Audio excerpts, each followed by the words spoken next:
So one thing that my parents did when we were little, they no longer practice this, but when we were ever really sick, like had the flu or stomach flu, my parents, they would do this thing.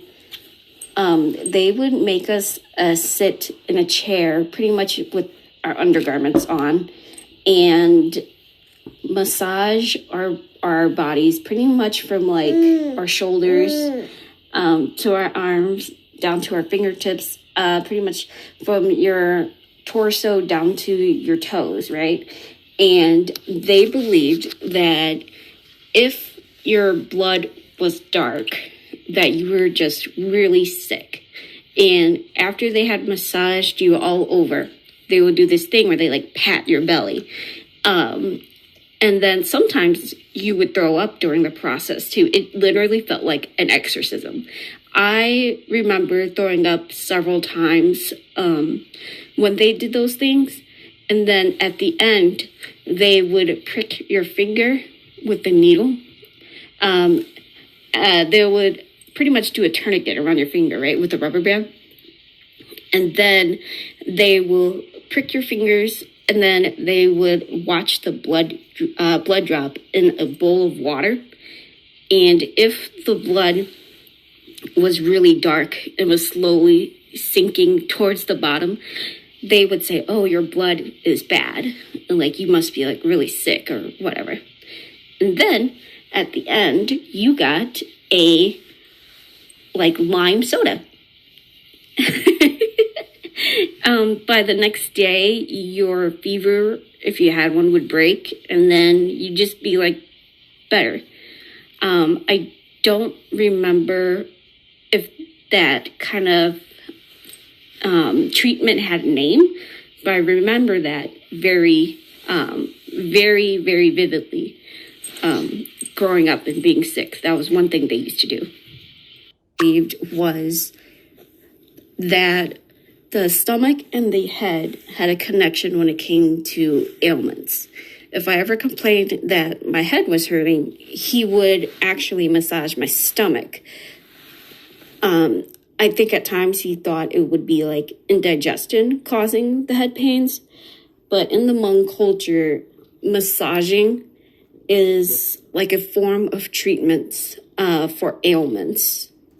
So my dad would lay me down. He would massage my stomach, even though I hated it, because he would end up bruising the skin on my stomach, and he would really push hard on me. And he was always convinced that it would cure my headaches. I don't think it cured my headaches. When it came to Hmong medicine, to this day, there is a big, I guess a big faux pas in our culture where the elders believe in just about any medicine man or woman that will tell them that this medicine is what we call chua. So chua is medicine. So anyone could sell them anything, right? And call it chua and be like, oh, this is to help you with this or that. But it's completely a fluke, or it's just some random medicinal herb, or even a stone. A lot of elders get scammed that way because they're buying these things that are not regulated. And sometimes they spend a lot of money on medicine that does not work or is actually poisonous. If you were to, I think you might find some articles on YouTube, or even I've seen on Fox 6 News, where Hmong vendors were getting their products removed because some of them had asbestos in them.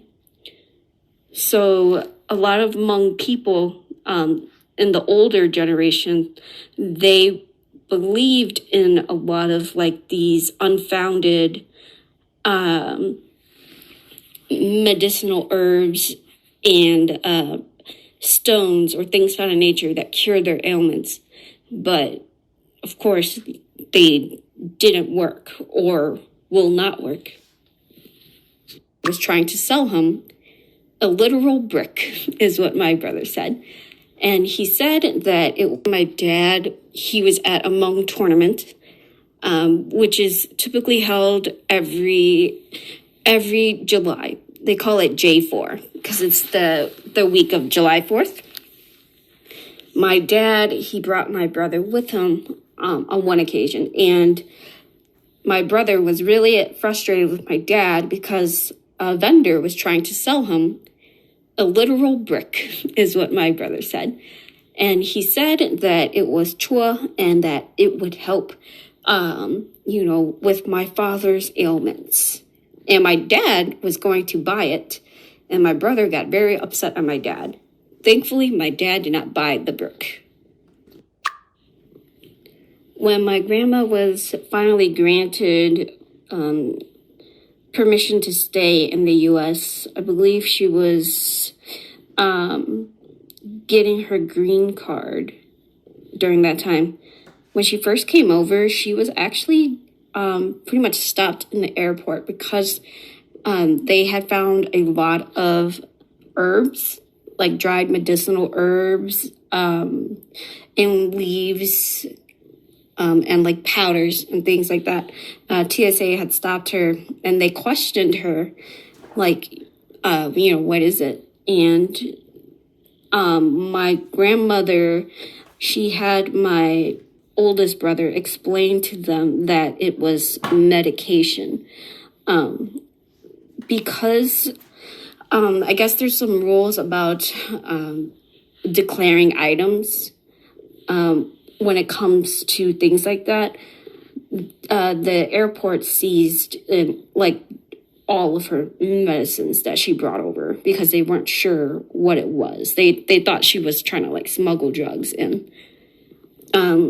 But my grandmother, she was okay with it. She was disappointed because she believed that having those medicines were not only good for her spiritual health, but it was something that she had brought back from her homeland. And that reminded me in the book where the parents now Kyle and Fua are getting upset at the doctors for giving their daughter westernized medicine because they believed that they had to follow a certain ritual or something specific in their culture to try to cure their daughter's seizures. I would say the stubbornness is very much like that in the Hmong community in general when it comes to healing. A lot of it is having the connection of the spirit, the body, and the blood, pretty much when it comes to healing things. So yeah, I think for my grandma, it was a cultural shock. Having accessible medicine and not having to rely on what she always knew, which were, topical medications and herbs.